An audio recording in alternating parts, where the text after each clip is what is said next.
To me, that's what spirituality is all about. It's how we think, what makes us think about what, and how we can connect that to um, things that we encounter in our life. That's what spirituality means to me, and that's what walking in the mountains provides me with. This is a podcast called Walk, Talk, Listen.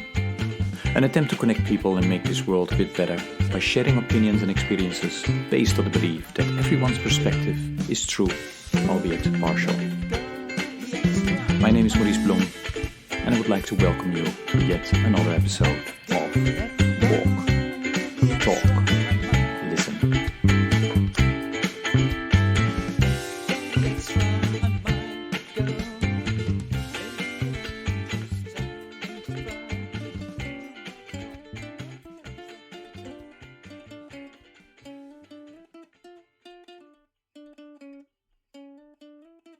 Good day, everybody. This is another episode of the podcast Walk, Talk, Listen. And as always, I'm delighted with today's guest who will introduce himself. Seth, please go ahead. Thanks, Maurice. My name is Seth Quigg. I was born and raised in North Carolina in a town called Wake Forest. My background is in recreation management, technical photography, and international adventure travel. So for the better part of 20 years, I worked for two companies. One is called the National Outdoor Leadership School. And so that's based in the United States in Wyoming. And we specialize in taking groups of students out into wilderness areas around the world, India, Patagonia, the Amazon, Wyoming, Alaska, the Yukon, Mexico, and teaching leadership skills in different varieties of travel. So for example, sailing, walking, backpacking, mountaineering, sea kayaking, and teaching a foundational leadership curriculum. The other company I worked for was called World Challenge Expeditions, and they're based out of London. But I helped run the training department in Australia and New Zealand. And so World Challenge specializes in taking groups of high school students to different countries around the world on month-long expeditions that usually consist of an outdoor phase and a quote-unquote service learning cultural immersion phase. So for the better part of 10 years, I worked for them. I still consult and work with them on occasion. And in 2012, I went back to school and got a master's in cross-cultural studies within education, and worked with both organizations to create an ethnographic inquiry curriculum where I would implement that into the World Challenge courses in order to gauge the students' cultural competency, intercultural competency. So I helped write the NOLS, National Outdoor Leadership's cultural curriculum, and then developed this ethnographic inquiry, which was phenomenal. It was fantastic. And so in 2014, and I was on the road for 10 years. Like I didn't pay rent anywhere. I didn't even have a phone. I had a truck in Idaho and, a kayak and, but didn't own anything. It was, didn't pay rent.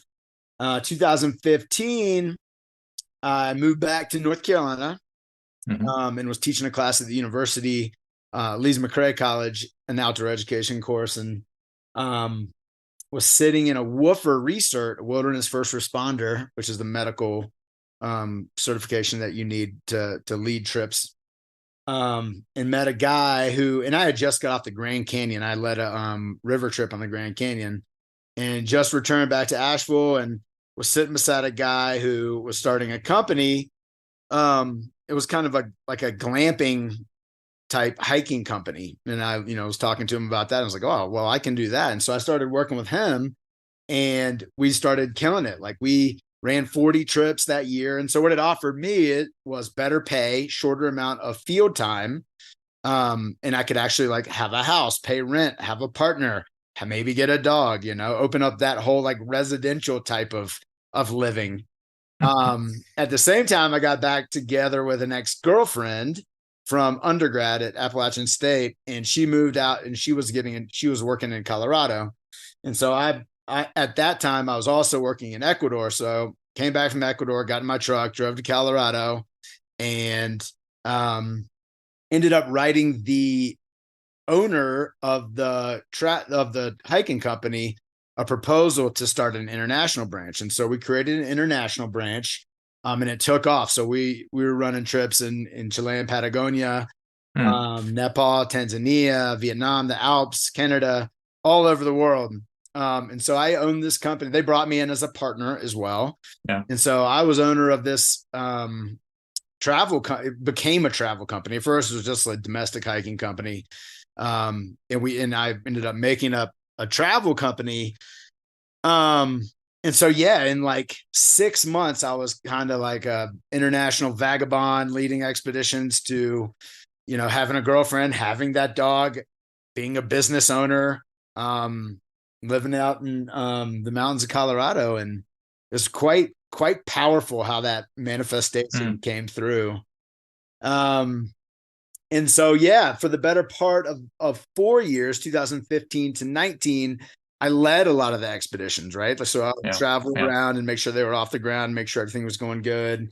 But there was one thing that was missing personally from this is some aspect of philanthropy, right? So we'd be going to Nepal and we were just doing, just running tours. We weren't doing anything for the people.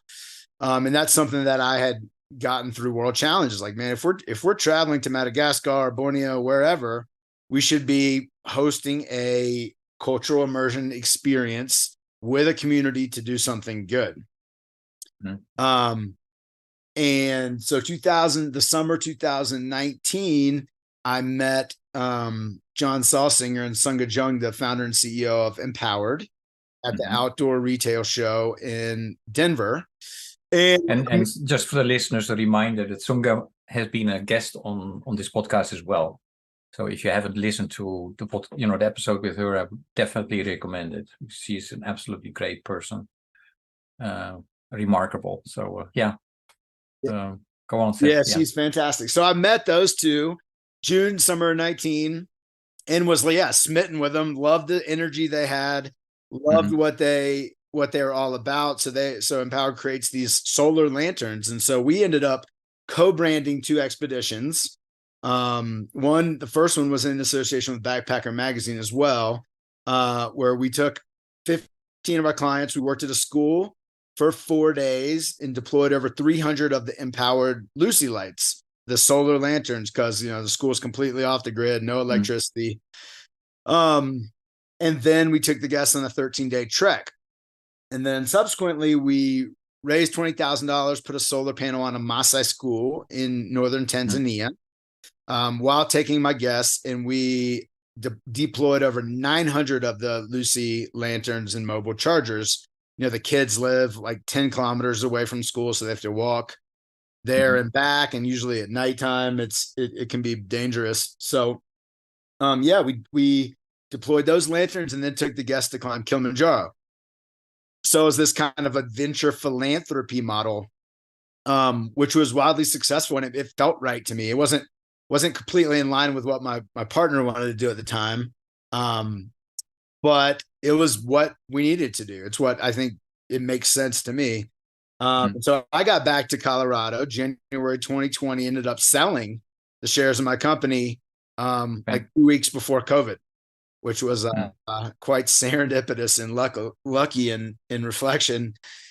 So COVID hit. It just demolished the international travel industry, and international travel is, completely was shut down for a year or more in some places around the world. During that time, I went back, I worked in the construction industry here in my little mountain town. That was the only thing going on. So that was good to be able to make some ends meet. And then went back to Knowles and worked a couple courses with them summer 21. And then I was talking to John and Sunga, and they mentioned they were looking for someone to help run the impact part of MPOWERD. And I was like, cool. Yeah, I'll keep my ears open and let you know if I hear of anybody. And then about a month later, I was like, I think I'm your guy. So yeah, it's been a phenomenal ride. So Empowered is a small team, 15 people based in Brooklyn. We're all remote, but it's COVID. Um, and the business model is such where we sell in the developed world for a much higher margin, and that allows us to then subsidize for emerging markets. So impact, we can knock off 60 to 70 points off of the retail price to be able to get these goods into the hands of the NGOs that we work with. And so we work with over 700 NGO partners, such as Doctors Without Borders, Save the Children, World Central Kitchen. We also work with Amazon Disaster Relief, Good 360, Church World Service, and then some of the small ones, like tons of grassroots organizations around the world in Papua New Guinea and Australia and all over. And so me coming on board with Empowered is like, yeah, like I have the opportunity to improve the quality of life for people that need it. And so my goal is to get lights in the hands of people that need it around the world. And it's interesting thing, right? Like it's hard for Westerners to conceptualize what it's like to live in darkness permanently. Like not many people really understand it. But through travel and you can understand how people really live. We also respond to the disasters and natural disasters and human-made disasters. We've got 90,000 lights into Ukraine thus far, 30,000 into Turkey for the earthquakes. Like all day today, I've been responding to Morocco, the earthquake that hit Morocco, and we've just got 4,000 lights on the way to Marrakesh, the High Atlas Foundation and Amazon. So having the ability to create these kind of strategic partnerships in order to do good it's so fulfilling. And our communication is fantastic. That's like a big thing when you work virtually. It's like we have to have phenomenal communication, and like, how do we do that? So the team is great. I'm psyched on it. We're doing good things. It also has, to me, I look at this as like an entrance to the humanitarian sector and what it looks like. What is the humanitarian sector all about? You probably, you've been in it for 25, 30 years, Maurice. You could tell me more, but it's allowed me to gain a lot of mentors that, have worked for the IOM, United Nations, for 20 years, and work, people that work for Norwegian Refugee Council, and to actually understand what is this humanitarian sector and what's going on and how are we responding to it, and what are the challenges, and what are the innovations happening with technology and climate change. And it's quite thought-provoking.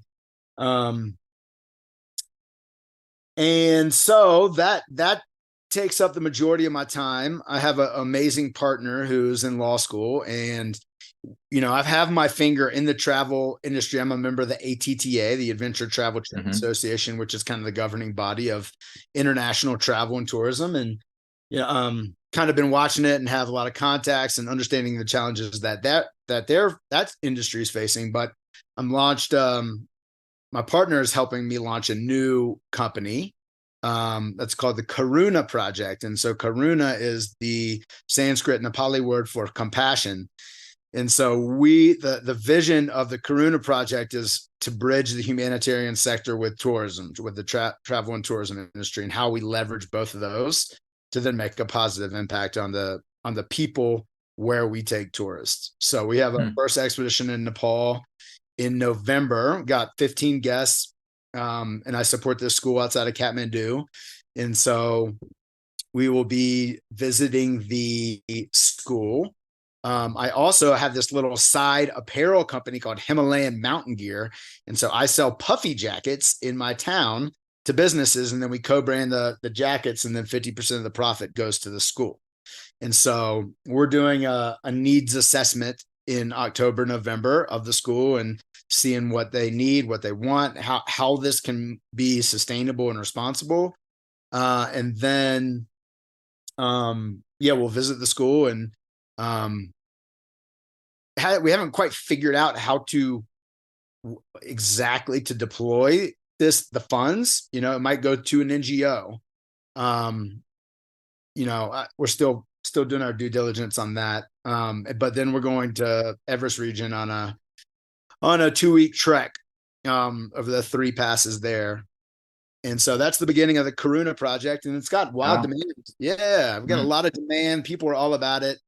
And MPOWERD will be a big part of that. They're going to sponsor, and we'll be able to provide some solar lights. Like I was an ambassador of MPOWERD before I started working with the company, and would take solar lights on all of our adventures and hand them out where it seemed responsible.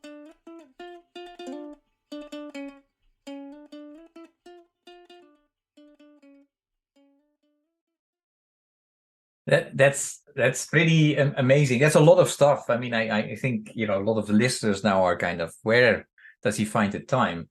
And while listening to you, I heard entrepreneurship, adventures, and empathy. And I just wondered, I'm sure the listeners also are interested in that. Where did you grow up, and how did that go, and how did that influence ultimately, the life that you decided to, Great to lead? question. So I was actually adopted around the age of like 8 months, I believe, by 2 phenomenal humans, the best people on the planet, in a little town called Wake Forest, North Carolina. And my father was a professor at UNC Chapel Hill for 30 years. My mother was the chair of the Wake County School Board. So education was always a priority in our family. However, with that being said, I was not a traditional student and struggled to sit still in class every day and stare at this person talking. And that, I mean, you could even say that's true now. Like I found, and I think a lot of human beings, it's not natural. But anyway, so I grew up, in a suburb of Raleigh, North Carolina. And then a pivotal point was that I went to college at Appalachian State University, which is in the mountains.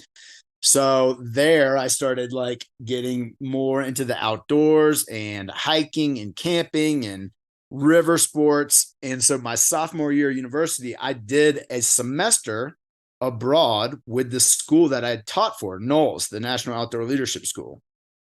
And so this was a 90-day course in Kenya and Tanzania. So we spent a month climbing Mount Kenya. We spent 3 weeks trekking through the Ngorongoro Conservation Area, which is, I don't know if you know that area, but it's like walking in the Serengeti, like very, very dangerous. That is not offered anymore. We're all in a stampede of Cape Buffalo. Okay. And then 3 weeks sailing Swahili dhows up on the coast of Kenya. And so that was like the ultimate pivotal point where I came back into the States and was like, okay, I think I know what I need to do with my life, because it incorporated culture, far off culture from what I knew growing up in North Carolina. And it incorporated adventure, what that meant. How does that build human character and development? And then, so that was like the ultimate pivotal point of like, all right, here's the deal. This is what I need to do. And then it just kept scaffolding on itself to entrepreneurship and to thinking outside the box, thinking critically, and thinking about the world and how we can show up to make a positive impact. Because a lot of adventure is based around especially international adventure. It's like you can't just go to Nepal or Tanzania or Indonesia and do it alone. Like you're with the people. And so when I first started this, I was chasing the outdoors. I would go climb 6,000 meter peaks and go run. I was a guide on the Zambezi River in Zimbabwe, Zambia, but ultimately it's all about the people. That's my conclusion now. And there's no adventure. You're not going to go on an adventure by yourself. Some might, some do, but to me, it's all about the connection that we get with different people around the world. And that's what motivates me to do what I do now.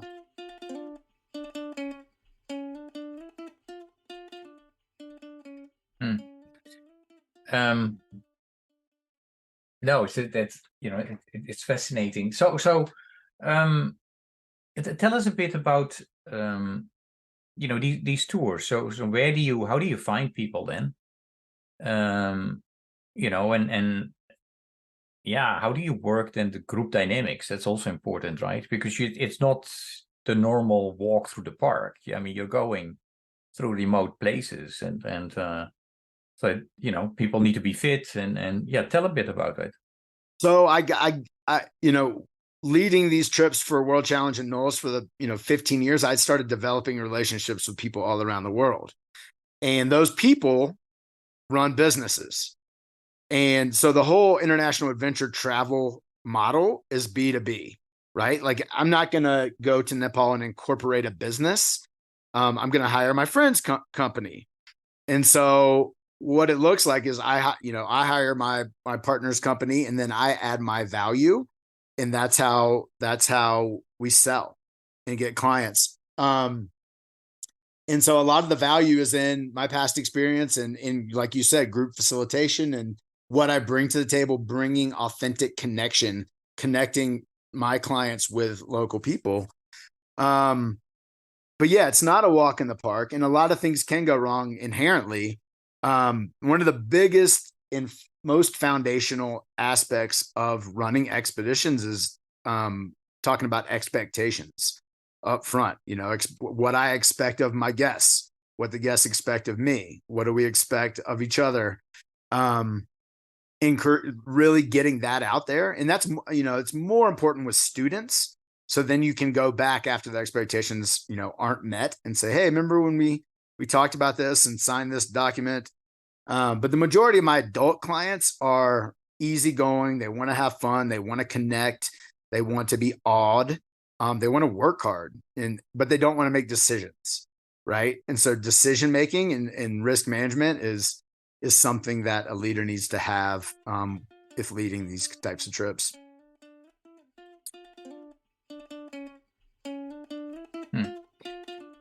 I find it actually embarrassing to start talking about this because you're so fit and you're so used to walking and going left and right. But this particular podcast is a spin-off of a 100-mile walk that I've been doing since 2012 to raise awareness and funds to end hunger, poverty, and injustice. I am still going to ask a question. If you would be asked to walk 100 miles for a cause, so that means in a week, so 15 to 20 miles per day, which cause would you walk and why? That's a great question. I think what I would need to know more is like who is the cause directly benefiting. And I would want to know them and if they could participate in the walk. Also, I think that like having that person's skin in the game of like, cool, like what, let's take my school in Nepal, for example. Like, all right, we need to dig a well. That's going to cost, $20,000. I'm going to walk across the country in Nepal to raise this money, but you're going to come with me. And that needs to be, first and foremost, that needs to be something that they want, right? Like I'm, as a Western privileged person, I don't need to go and say, here's your cause. I'm going to walk because of this cause that I think that you need. So I think that needs assessment is like the most important thing that needs to be done. And then those people need to show that they want the cause just as much as we do. And then we help, if that makes sense. But I think it ultimately has to do with like relationships. For me, like I would walk across Nepal if my school could get, ABC or whatever they want / need, whatever that needs assessment done by both parties comes to conclude, all day. I would love to do it. Mm-hmm. Great. You're talking about life, because that's well, when I do the walk, I am often accompanied by people from the local community or other folks that they invite. I mean, Sunga, I invited for the walk that I did when I walked through New York. So, you start talking about why do you do this walk? Why are we on Earth? What drives you?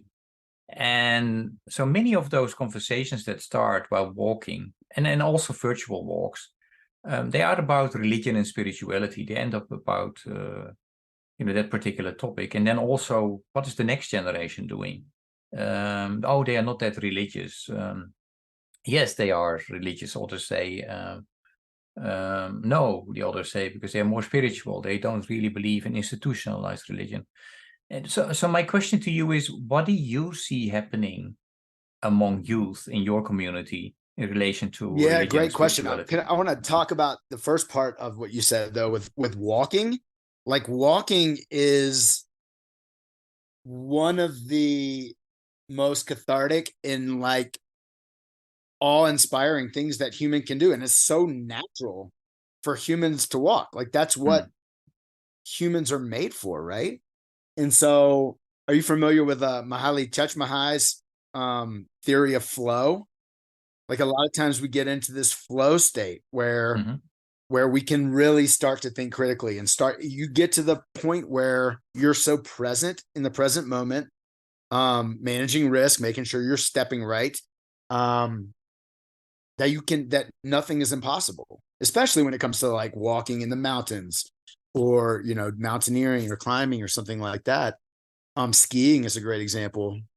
But you get to be present, ultimately present. And I think that can, well, it's good for your physical, mental, and spiritual. That's how I feel. So walking, I think I mean, it's where I've developed some of the best relationships in my life. Oh, so yeah, I live in a small mountain town, Crested Butte in Colorado. And I think my biggest concern with our future generations is over just the idea of respect. And I compare that to a lot of different cultures around the world, right? Specifically in Asia, Africa, South America, where your young people, no matter if you're related or not, will call an older male uncle or a female auntie. That's a term of respect. So for example, I could be driving down the highway and a teenager might flick me off with the middle finger.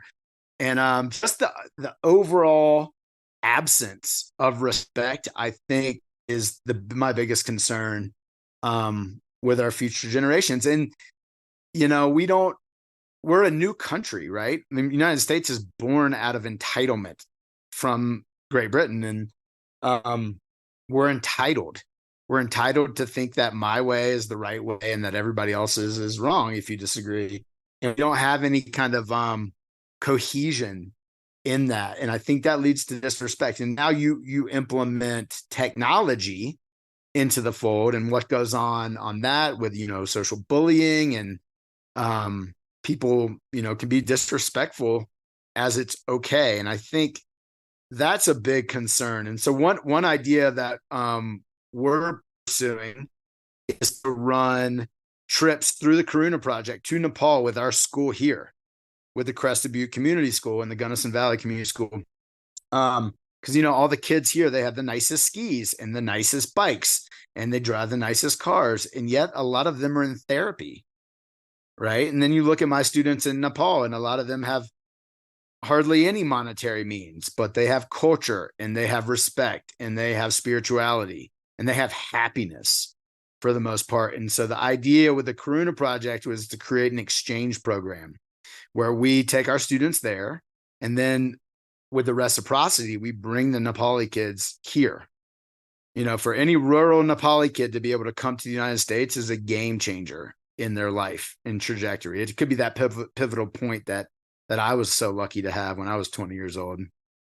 And so that's a big part of the Karuna Project, is creating these sustainable relationships that do serve the reciprocity of travel. You know, I've taken thousands of students to different countries around the world, and have never, you know, the local kids in Asia, Africa, South America, they never get a chance to go anywhere. So that's a goal.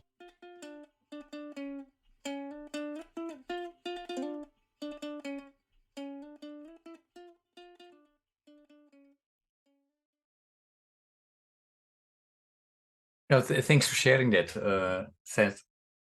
I would like to push a little bit back, though. Is that so? I hear you say in terms of the youth in your community, there is entitlement, lack of respect, and therefore, exposing them to the communities, in Nepal, for example, would be good for them.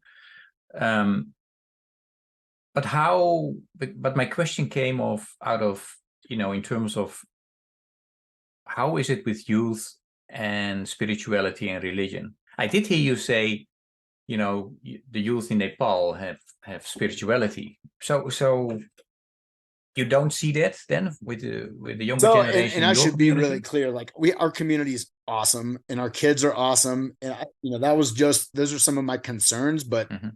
all in all, like I think our students and Hmm. community is fantastic. And when it comes to spirituality, I think a lot of our students um, do get that from the mountains, right? Like we are surrounded by a national forest on three sides, Hmm. wilderness land. Um, and so I think a lot of our community gets Hmm. their spirituality through the mountains. We actually have two pagan festivals that represent the changing of the seasons. One in the spring called Flaushank, and one next week is called Venetok. Um, but it's different, right? So, you know, in Nepal, a lot they have organized spirituality and religion. Um, and I feel like in places where the geography is more extreme, the spirituality um is right up there with it, you know? Does that make sense? So for example, yep. So yeah, for Yeah, give an example, like example. way high up in the mountains, um, a lot Hmm. more things can go wrong. Nature is more present, I think. Nature makes decisions for you. Whereas, you know, in the flatlands of the United States, nature isn't that much in control. In some cases it is. But when you live in a environment that is quote unquote extreme for humans, I feel like spirituality plays more a part. Pushing a little bit back. Uh, I would, because I would like to understand, because um, so I think it's clear, a lot of the youth in your community is great, fantastic, but you have some worries, and that's why you think it's good to expose them to another culture, like Nepal, where the children there, despite the fact that they have less, you see more harmony there, more respect somehow, um, because you're worried that some of the youth in your community don't have that. Not everybody. So I'm trying to get at, are you saying that because of, there is less religion, there is less spirituality in your community? No, I wouldn't say that. And I'm generalizing mainly on like the younger people. Like that's what I see within the United States is like the more disrespect. But I think it comes back to just the United States. Um and just, you know, with technology and the information that the youth are being subjected to, I'm not sure that religion or spirituality is conducive with all of that, right? Um the idea with the Karuna project though wasn't to say either culture of youth are good or bad or whatever, but we have a lot to learn from each other. And that's the tagline, is that we have a lot to learn. Um, Mm. and through cross-cultural exchange, I think it's it can be that pivotal point for someone to learn and grow and understand how to think critically.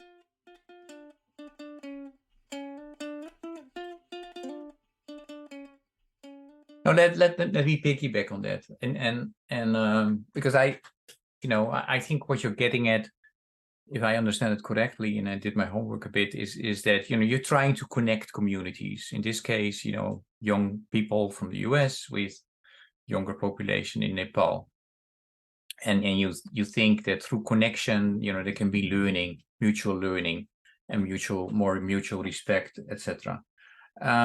That's also something that I hope that this podcast is contributing to, connecting people, opening people open to different perspectives.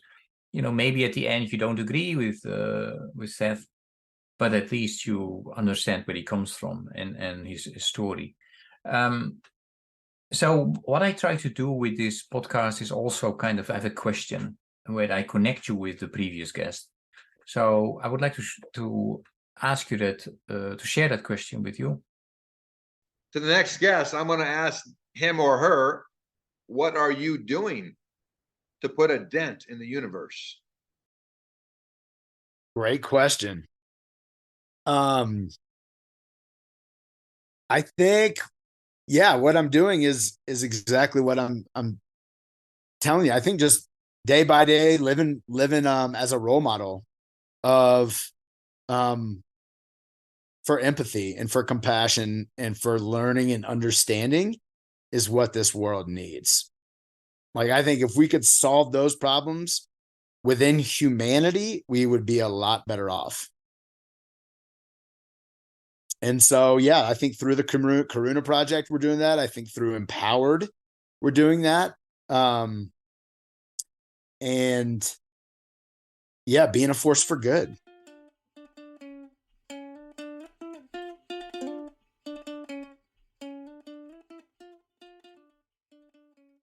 What would be your question for the next guest? My question would be, if we're going to make a dent in the universe, how do we get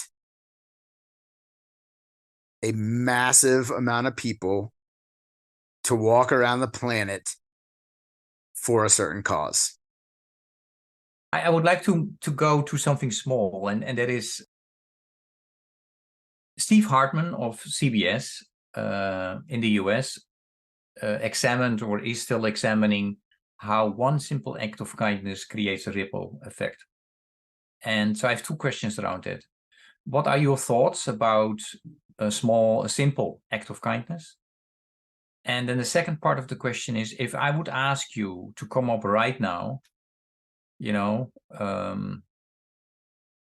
to commit to one simple act of kindness this week, what would you do? Yeah, I 1,000% agree with Steve Hartman. A gesture like even saying hello, a smile, checking on somebody, making them feel included is extremely important. And I always try to do that wherever I am. Saying hello to people, making them feel included, I think is very important. In the second part of your question, if you could ask me to do one act of kindness, what would I do this week? Yeah. What would I do?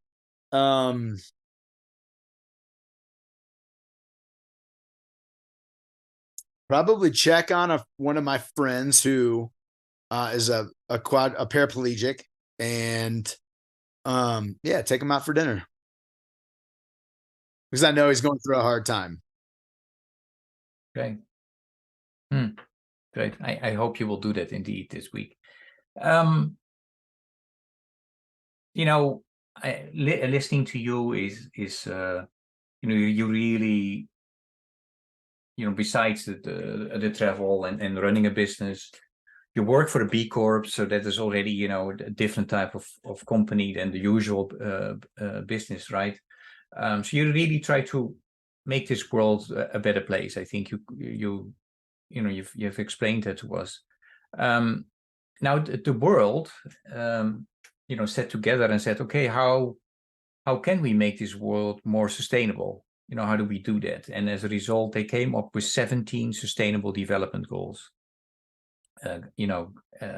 Sustainable goal number 1 is end poverty, number 2 is end hunger, etc., etc.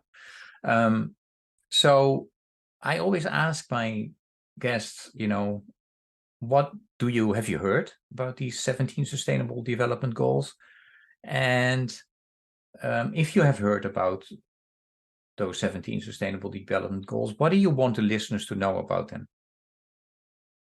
And if you don't know about them, that's also fine, but then I will tell you where you can find I do know about them. I can't rattle off 17 of them.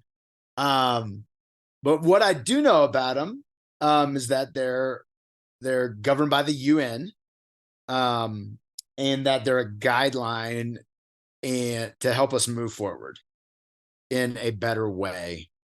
I think we could probably dissect each one and look at it and say, what are the pros of this? What are the cons of this? And I hope that people are doing this already. And again, I'm relatively new to the humanitarian sector, and so I'm learning a lot, but and I'm skeptical of the humanitarian sector also, and how we're rolling these sustainable development goals out, and what they really mean, in terms of making in terms of improving the quality of life for people around the world, and the quality of, the world itself. So what would you, so then to translate that in terms of what do you want the listeners to know about the SDGs? Is your advice, check them out and make up your mind for yourself in terms of, what is being done and what you could do? Yeah, I think my advice would be where I'm at, and it's to learn as much as possible, and to understand that there are always two sides to everything that's happening. Some for the better, some for worse. And so I think when we think about the humanitarian sector in relation to the SDGs, I think it's important to think about, the converse reactions in terms of like greenwashing and marketing ploys and branding everywhere. I recently saw an ad with 50 young African kids with UN branded everything, backpacks and lunch boxes, and it was like, what is, why do we need to do that? And so, looking at it with a critical eye and analysis of like, what's going on here? Is this a business?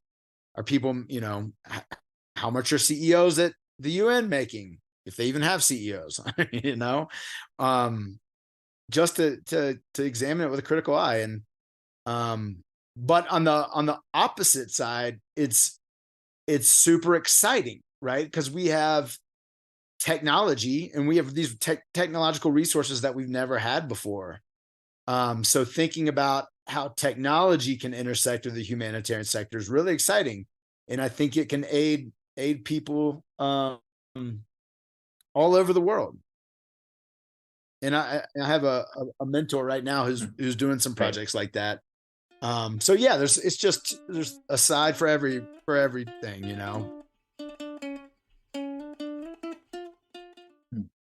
Okay, just to remind the listeners, they can find more information at globalgoals.org, and you can find out, that in 2015, not only the UN, actually, it's a lot of people from different sectors, business sector, humanitarian sector, yes, but from all kinds of sectors came together and discussed and identified these 17 sustainable development goals.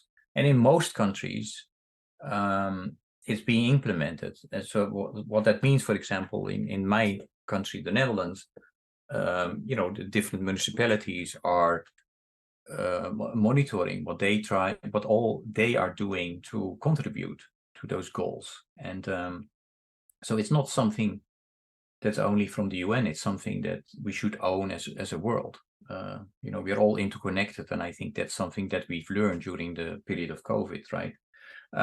So when people would go to this website, they will see that although those goals should be reached before 2030. Only 15% of the global goals are on track. Only 15%. And so, yeah, COVID-19, cost of living, conflict, all kinds of reasons why we are probably not, on track. But a growing group of people is also saying, one of the other reasons why we are not on track is that we are not paying sufficient attention to the abilities, skills, and knowledge that we need as individuals or as communities. And so they did a survey and discussions, and they came up with the inner development goals, 5 goals that are required that you should look at as an individual or as a community. So goal number 1 is being. Goal number 2 is thinking. Goal number 3 is relating, collaborating, and acting is number 5. So I don't know if you have heard about the inner development goals, but if you hear me talking about this, and again, for the listeners, they can go to innerdevelopmentgoals.org. Does it make sense? What are your thoughts when you hear this? To change systems that are out there, we need to also to work on ourselves and our communities, in the way we act and the way we collaborate, the way we think, the way we are. I love it. I wasn't aware of that until you and I met, but I absolutely love it. I think it lays a foundation to build emotional intelligence among humans, that puts some structure there of like kind of simplifying emotional intelligence. Like here are the steps that we need to take in order to like have real actualization of how we show up, right? Play a part in the world. Mm-hmm. So I think they're phenomenal. It would be great if we could get the education department on board to implement these across the United States. Mm-hmm. It would certainly help in our schools, and it would help everybody just have an idea. I think there are like kind of micro steps within those, but this is a very similar to the kind of curriculum that I would teach when leading students to different countries, right? Like, let's talk about mindfulness. Let's talk about metacognition and all the things that kind of go into travel. And what you're doing is you're building emotional intelligence and character development. And then you have a reference point to like, if people never leave their own town, they're not going to know what's happening in the world. And so travel is just the catalyst for building emotional intelligence and learning, understanding. But yeah, I love that idea.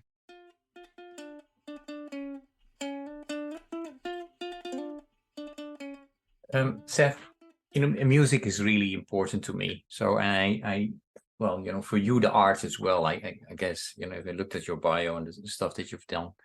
So I always have a question about music. If I would ask you to mention a song or a piece of music that embodies, for a big part, what you are about, which song or piece of music would that be? I also love music too, Maurice. And, I'm not going to limit it to a song, but I will limit it to an artist and band, and that's got to be the Grateful Dead. Specifically because they started with a structure and then learned how to think critically and play outside of that structure, and inadvertently created the jam band scene. And so I think the ability to, but they're my favorite. You never know. They could go anywhere. It could be something dark. It could be something light. It might go for 20 minutes, but it's all, it's present. They're present when you're playing that music. And when you listen to it, it just embodies freedom to me. And so if I have to ask you, pick one of their songs, which song would it be? I will say Broke Down Palace. Okay, Broke Down Palace. Any special memories when you think about that Yeah, song? it makes me pretty emotional. But it's kind of, to me, it's all about transitions.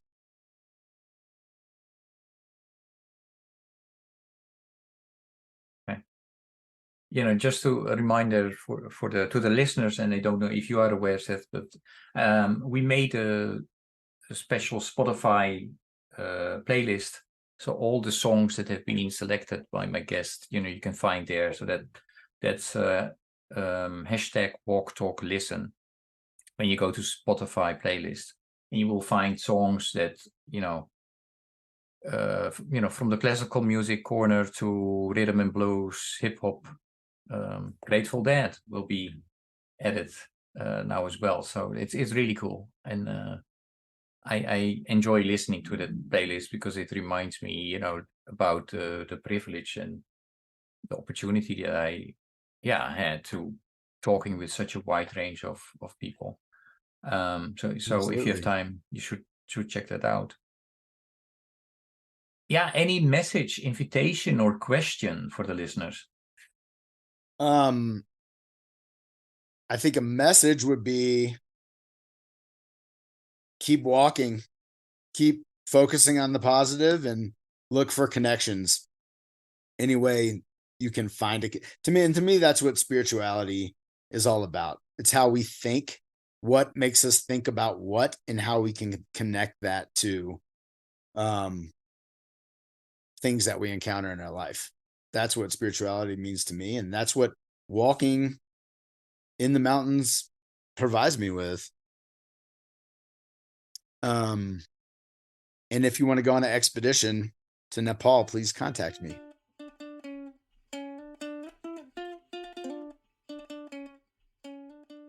These conversations always go fast. But before we, end our conversation, is there any question that I should have asked you and I didn't? Yeah, I think a good question is, what's the ultimate goal here? Like how are we gonna? I mean, the world is moving fast, and technology and climate change are changing how humans live all over the planet. So one of my favorite questions is, what does it mean to be human and alive on this planet? And there are a lot of different ways to live. Some people sit in front of screens all day. Some people hunt. Some people boat. There's a lot of different ways, but what does it all mean to be human and alive? So what does it mean to be all human and alive for you, Seth? Let's put that on the next person. Change the question to that. You put a question already to the next person, I think. This is the question I should have asked you. That's what you just told me. So I'm asking it to Yeah. you. That's my last question. I think the most natural answer is that it depends, right? Hmm. The old like Victorian ideology of like, we must produce, we must produce, we must get better, or we must grow. I don't think that's the answer. So turning back and maybe going full circle and seeking indigenous advice and wisdom on what do the indigenous people think? What does it mean to be alive for them? Yeah, I think that's an important question. Okay. So maybe that's kind of a question you take with you the next time you go on an expedition, for yourself and the group to work on. I would like to thank you so much for your willingness to talk with me today and share your experience and wisdom. Good luck with the new company. Keep on doing the great work through MPOWERD as well. That's a great company, great people to work with. Thank you for thank you so having much, me, Maurice. and all the best. Been a pleasure.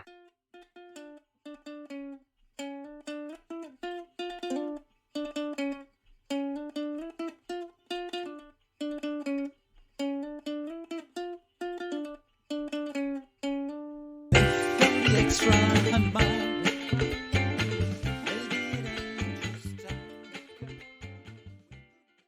Thank you for listening to Walk, Talk, Listen.